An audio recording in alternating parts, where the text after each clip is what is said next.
Assalamualaikum warahmatullahi wabarakatuh. Ketemu lagi dengan saya di materi kali ini adalah tentang malaria dan epidemiologinya. Ya, masih dengan saya Tusi Triwahyuni, Sarjana Sains Magister Biomed, staf pengajar di Departemen Parasitologi Universitas Malahayati Bandar Lampung.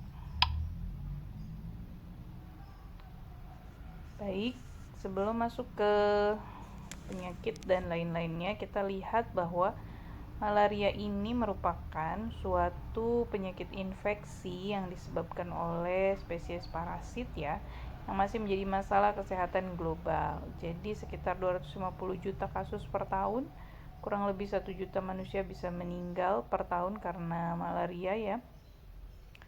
Bayi, anak-anak, dan wanita hamil merupakan kelompok yang sangat berisiko tinggi terhadap penyakit ini.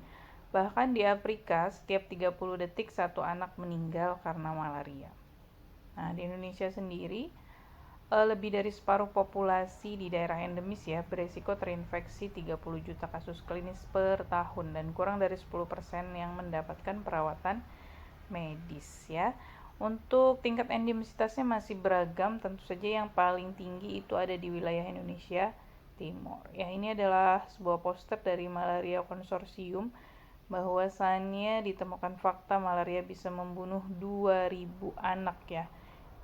2000 children every day ya. Jadi kalau dibandingkan dengan COVID-19 ya yang menjadi pandemi saat ini, sebenarnya dunia ini sudah menghadapi banyak masalah infeksi termasuk salah satunya malaria ya yang masih menjadi PR untuk eliminasi.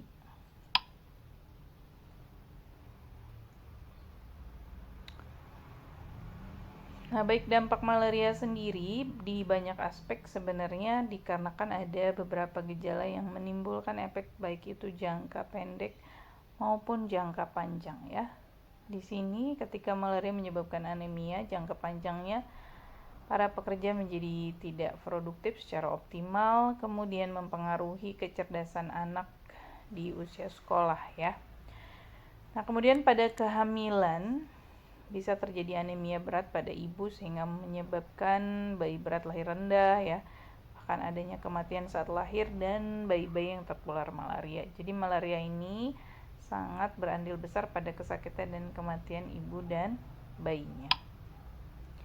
Nah, baik estimasi global malaria itu sendiri sebenarnya masih ada di beberapa negara di benua-benua yang ada di dunia ya, di Afrika misalnya, kemudian di Amerika dan bahkan di beberapa benua lain termasuk di negara kita. Masih diwarnai hijau artinya area where malaria transmission occurs ya. Jadi masih transmisinya itu masih terjadi yang hijau ini ya. Nah, kalau kita lihat secara lebih spesifik di negara kita, sebetulnya kalau tadi hijaunya sama sebenarnya tidak ya. Jadi sama seperti zona-zona di COVID-19 saat ini. Jadi malaria juga sudah dibagi berdasarkan tingkat endemisitas persentase kejadiannya ya. Ada yang hijau, kuning, dan merah ya. Jadi hijau tentu saja yang lebih sedikit, lebih aman ya. Kuning harus hati-hati dan merah tentu saja dengan endemis yang cukup tinggi. Ini di daerah Papua dan di Indonesia bagian timur ya. Dan di sini Sulawesi masih kuning. Daerah Kalimantan juga ya. Karena di sini mungkin habitatnya masih sangat banyak. Nah, tapi untuk kita di Sumatera, terutama di Lampung ini masih hijau ya. Jadi ada kejadiannya tapi dicatat kurang dari 25 per 1000 penduduk kalau tidak salah ya. Nah, kemudian ini Jakarta dan daerah Jawa dan sekitarnya ini sudah dideklar bebas malaria ya. Karena kenapa? Di sana habitatnya juga sudah hampir tidak ada, sawah, gunung, hutan kan sudah diganti dengan gedung-gedung ya, sehingga di sini malaria itu dianggap sudah bisa tereliminasi ya. Tapi DBD yang banyak. Oke, pengukuran malaria berdasarkan derajat endemisitasnya. Ya, ada yang non endemi di sini kurang dari 10% hipo, 11 sampai 50 ini meso, lebih dari 50% ini hiper, dan lebih dari 75% itu disebut dengan holoendemi ya. Nah, untuk target eliminasi malaria sendiri sebenarnya sudah ditentukan ya. Jadi Persatuan dari Malaria Free Asia Pasifik ini sudah menentukan bahwa Indonesia harus mencapai eliminasi di tahun 2030 ya. Nah, diawali dengan pada tahun 2010 seharusnya seluruh pelayanan kesehatan sudah mampu melakukan diagnosis untuk parasit malaria. Nah, di tahun ini, tahun sekarang ya, 2020, harusnya wilayah Indonesia memasuki tahap pra-eliminasi. Nah, cuma mungkin ini tidak bisa diupdate secara komprehensif karena kita juga berbarengan dengan menangani COVID-19 ya di negara kita saat ini.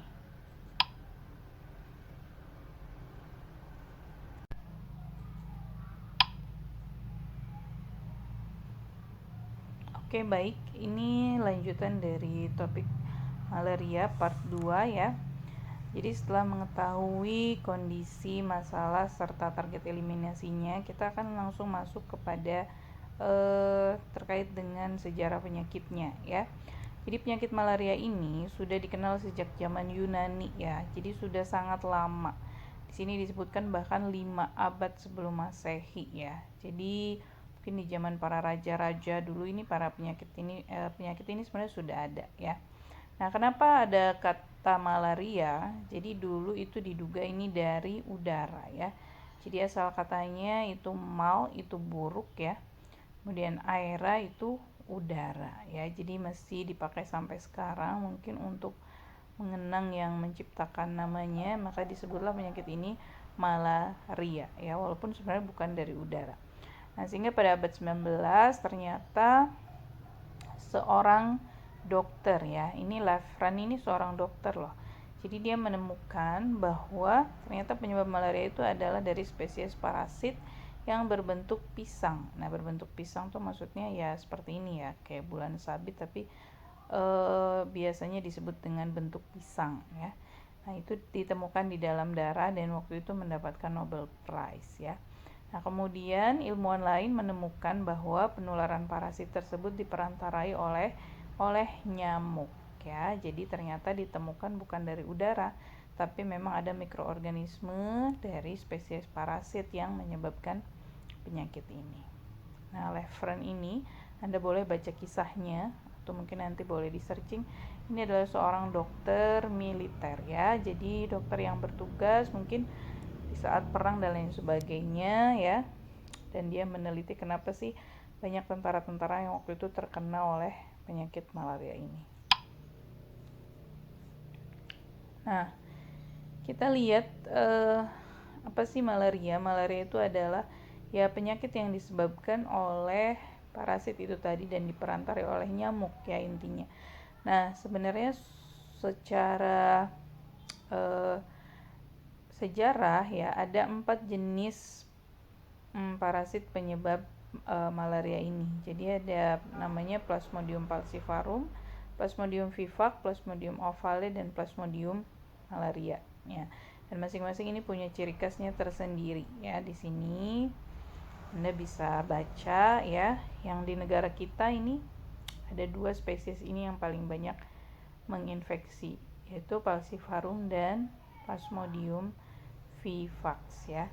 Nah, Plasmodium ini seperti dalam topik saya di awal, jadi termasuk salah satu protozoa. Nah, ini dia masuk dalam kategori protozoa darah ya.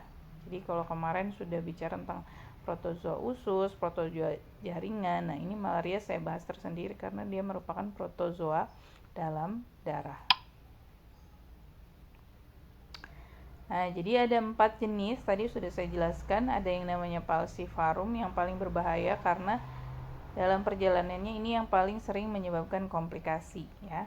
Kemudian Plasmodium vivax, Plasmodium malariae, dan ovale. Nah, kemudian ditemukan juga salah satu spesies yang berpindah ya dari primata. Jadi tadinya Plasmodium ini hanya stable atau hanya bertahan di tubuh primata ya, di kera dan lain-lain. Tapi kemudian seiring berjalannya waktu ternyata bisa juga menginfeksi manusia ya. Jadi mungkin beberapa penelitiannya ada di daerah-daerah yang banyak hutannya, ada di Malaysia juga di Thailand, kalau di Indonesia mungkin ada di Kalimantan ya. Nanti Anda bisa searching jurnal terkaitnya kalau ingin tahu lebih jauh. Kita lihat morfologinya secara umum. Jadi yang namanya Plasmodium itu kan dalam golongan protozoa. Protozoa itu berarti satu sel. Nah, ini dia satu sel bentuknya seperti ini dan punya organel yang lengkap. Mitokondria, nukleus, ada membran plasma dan lain sebagainya, ya. Jadi di sini dia punya yang namanya apical end dan punya merozoid coat ya. Ini untuk menempel di sel darah merah ya. Nah, ini penampakan secara mikroskopisnya. Ini sel darah merah yang bulat ini, dan ini yang ini adalah plasmodium yang seperti cincin ini. Makanya disebut dengan ring foam ya. Jadi seperti cincin, lihat. Dan di sini ada batu permatanya ya. Ini adalah malaria dalam bentuk ring foam. Nah, perbedaan spesies dalam darah tepi kita bisa lihat di sini. Ada perbedaannya, nanti masing-masing bisa kita perdalam di praktikum ya. Jadi ada fasenya, ada fase ring, tropozoid, skizon, dan gametosit. Jadi sebenarnya yang ditemukan si Lefran tadi, yang berbentuk pisang, itu adalah fase gametosit dari spesies Falciparum. Jadi bentuknya bisa berbeda dari masing-masing spesies ini ya. Seperti Vivax misalnya, seperti di tutor kemarin, ada yang namanya granulus Schuffner. Nah, seperti ini yang khas ya. Jadi, kalau itu ada Schuffnernya, itu biasanya bisa kita diagnosis sebagai malaria vivax ya. Nah, ini yang ovale dan yang ini malaria.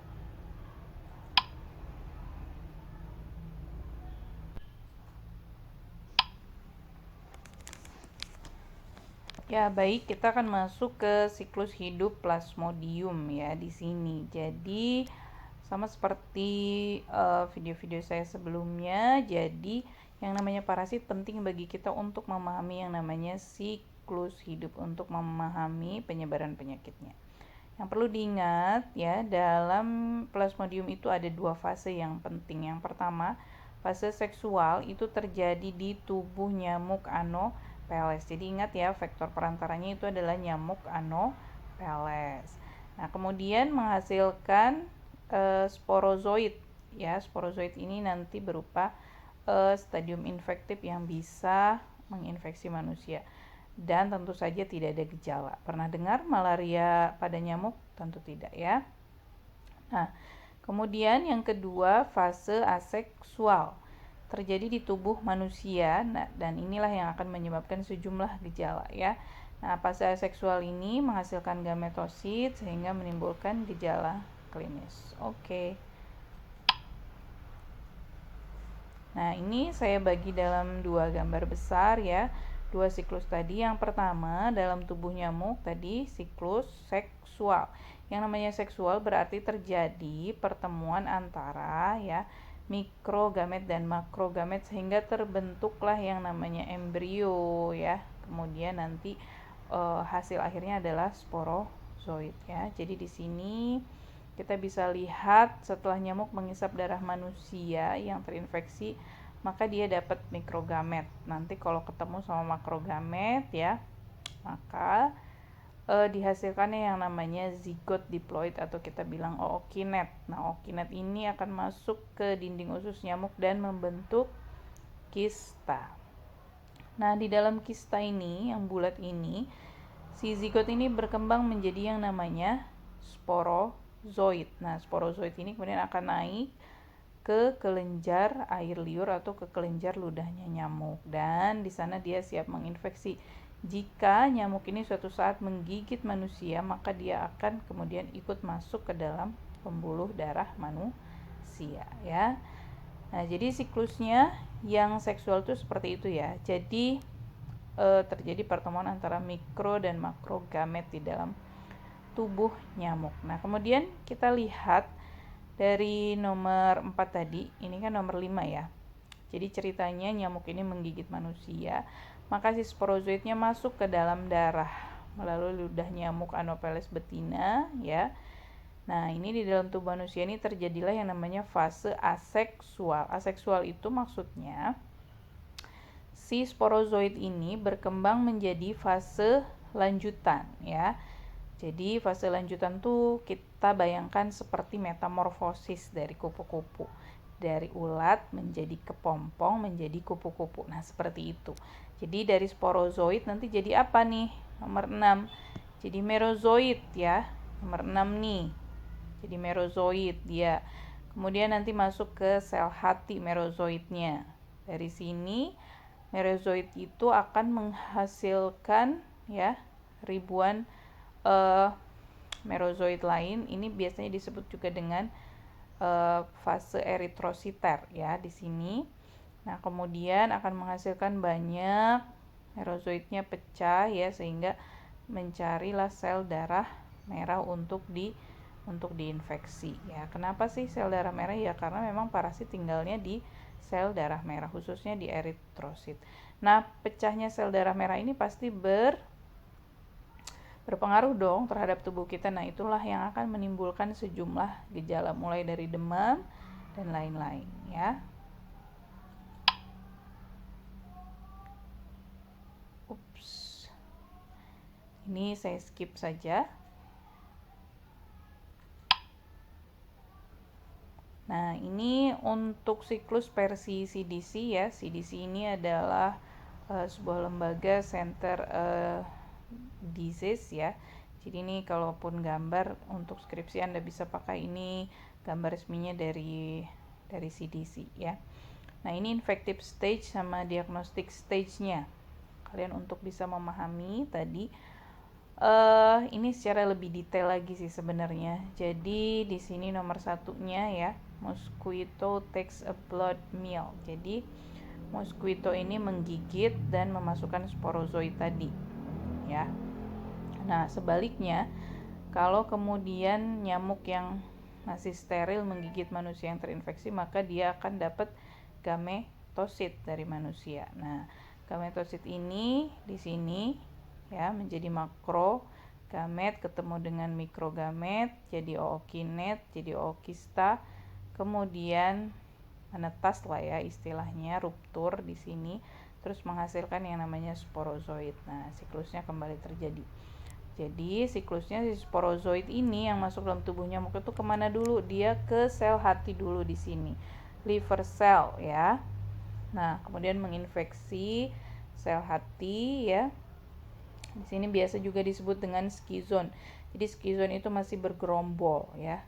Nah, si skizon ini masih menggerombol. Nah, kalau sudah pecah ya, di sini dia jadi ada fasenya dulu, jadi tropozoidnya ada ring stage, kemudian kalau sudah matang ya, skizon ini akan ruptur juga. Nah, ruptur inilah yang kemudian nanti menjadi yang dinamakan merozoid ya. Merozoid ini yang kecil-kecil ini nanti akan mencari sel darah merah yang lebih banyak lagi ya, akan mencari sel darah merah yang lebih banyak lagi dan menginfeksi. Nah, kemudian nanti kalau sudah mereka akan berubah menjadi yang namanya gametosit. Nah, bentuk pisang ini yang ditemukan si Levran tadi sebenarnya adalah bentuk gametosit dari spesies Falciparum. Nah, kalau nyamuk menggigit maka masuklah si gametosit ini ke dalam tubuh nyamuk dan siklusnya kembali terjadi. Seperti itu ya kira-kira. Nah, ini kalau ini secara singkatnya ya. Jadi ini fase yang harus diingat adalah fase infektifnya apa? Sporozoid. Jadi dia tumbuh di dalam nyamuk ya. Nah, di sini tumbuhlah si sporozoid ini masuk ke kelenjar liur nyamuk, kemudian diinfeksikan oleh nyamuk kepada manusia. Sporozoid ini menjadi skizon tadi ataupun merozoid. Merozoid ini berkembang secara di sel-sel darah merah atau di eritrosit menjadi yang namanya gametosit. Nah, gametosit ini kan ada yang mikrogamet, ada yang makrogamet atau gamet jantan dan gamet betina. Nah, nanti gimana ketemunya ya? Ketemunya harus di tubuh nyamuk.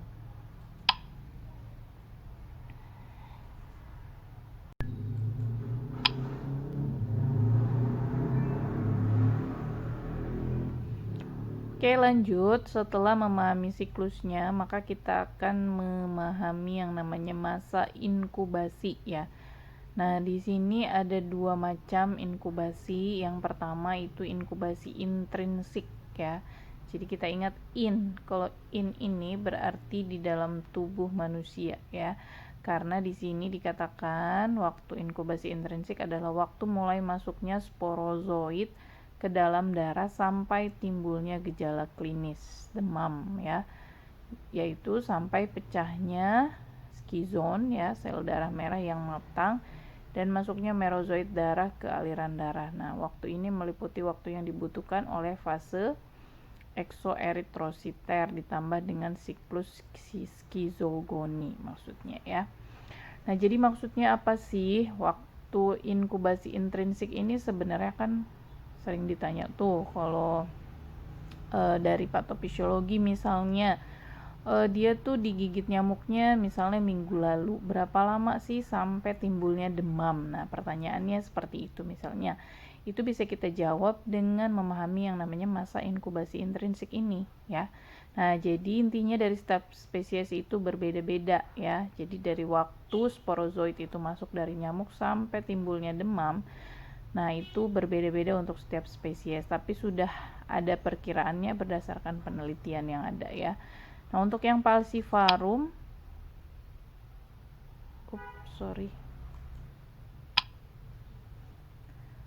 Nah, untuk yang falciparum itu 9 sampai 14 hari. Jadi hampir sekitar 2 minggu baru nanti gejalanya terlihat.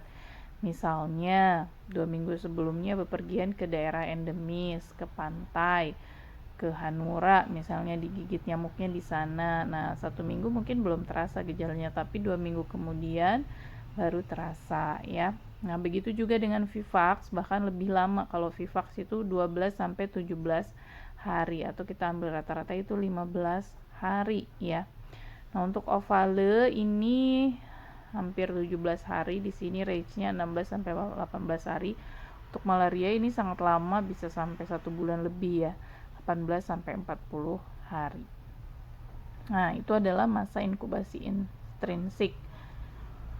Untuk rekrudesensi atau short term relapse ya, di mana gejala klinis timbul disertai parasitemia, adanya parasit di darah tepi yang sudah bisa ditemukan dengan pemeriksaan mikroskopis. Nah, relapse ini biasanya timbul dalam waktu 8 minggu. Jadi relapse itu gejalanya kambuh kembali ya. Nah, itu biasanya dalam waktu 8 minggu, terutama untuk Vivax ya. Nanti kita lihat. Nah, yang kedua, masa inkubasi ekstrinsik. Kalau tadi intrinsik di dalam tubuh manusia.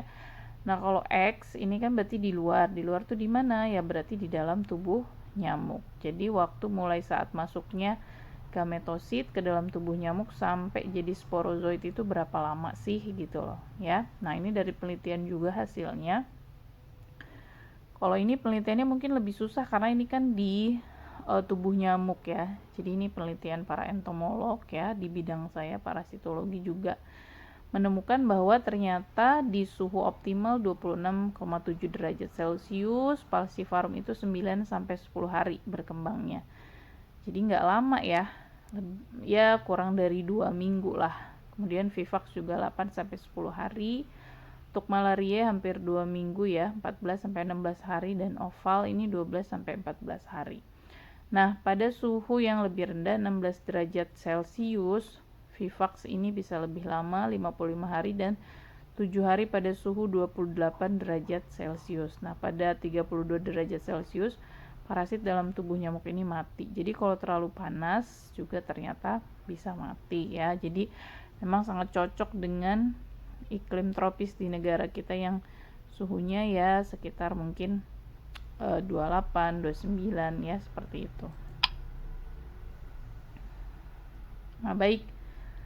3 derajat klinis dari penyakit malaria. Sebenarnya ada tingkatannya. Ini sebenarnya berdasarkan sistem imunitasnya. Yang pertama ada namanya asimptomatik malaria ya. Nah, di sini disebut asimptomatik kenapa? Karena ini tidak ada gejala yang dirasakan dan ini biasa terjadi pada penduduk pribumi atau di daerah endemis malaria. Di Papua misalnya ya, walaupun di sana tinggi, tapi orang-orang itu sudah biasa aja sih kena malaria ya, bahkan mereka nggak demam gitu. Karena kenapa? Mungkin sistem kekebalan tubuhnya sudah terbentuk ya. Kemudian yang kedua, malaria akut. Nah, ini terjadi pada semua umur dan ini terjadi daerah yang non endemis. Biasanya adalah infeksi kedua ya. Atau bahkan infeksi pertama juga bisa sebetulnya ya. Misalnya ini ada pendatang atau peneliti datang ke Papua digigit nyamuk. Nah, biasanya dia akan sakit ya. Ini yang kita sebut dengan malaria akut. Kemudian yang terakhir ada malaria berat atau severe malaria. Terjadi pada usia anak atau ini traveler ya. Nah, kemudian bisa juga terjadi pada ibu hamil sehingga gejala ini mengakibatkan kematian. Nah, ini penjelasannya asimptomatik parasitemia dan ini biasanya pada anak-anak dan dewasa yang sudah mempunyai natural immunity ya. Jadi itu tadi berkaitan dengan sistem imunnya. Kenapa? Karena itu konsekuensi dari tinggal di daerah di mana yang malarianya sudah cukup tinggi. Jadi paparannya mungkin sudah dari kecil ya. Nah, tetapi mereka ini menjadi pemegang peran penting untuk yang namanya reservoir. Jadi selama manusia-manusia ini masih ada, maka malaria ini nggak akan pernah bisa dieliminasi karena walaupun tanpa gejala, tetapi parasitnya masih bisa hidup di dalam tubuhnya ya. Jadi untuk transmission. Oke. Nah, untuk malaria akut ini yang sering kita pelajari atau mungkin yang bisa masuk di derajat klinis dan ini biasanya yang butuh perawatan ya. Jadi ada trias malaria, nama gejalanya demam, menggigil atau biasa kita sebut dengan malaria paroxysm dan kemudian berkeringat. Nah, yang lain-lain juga bisa menyertai. Ada berkeringat, ada batuk-batuk ya. Nah, kemudian ada splenomegali kalau ternyata itu sudah cukup lama ya. Di sini ada sakit kepala juga, ada nyeri otot, ada back pain dan lain sebagainya. Nah, tapi yang khas kalau ditanya, malaria itu punya 3 gejala khas yang namanya trias malaria, demam, menggigil, dan berkeringat. Nah, ini. Jadi periodenya ada 3 tadi. Periode dingin di sini ada menggigil, kulit dingin kering ya, pucat, sianosis dan berlangsung sekitar 15 sampai 60 menit. Periode panas atau hot stage ini ada demamnya ya. Kemudian periode berkeringat. Di sini temperatur turun ya. Nah, sepertinya seolah-olah sudah sembuh padahal itu memang fasenya.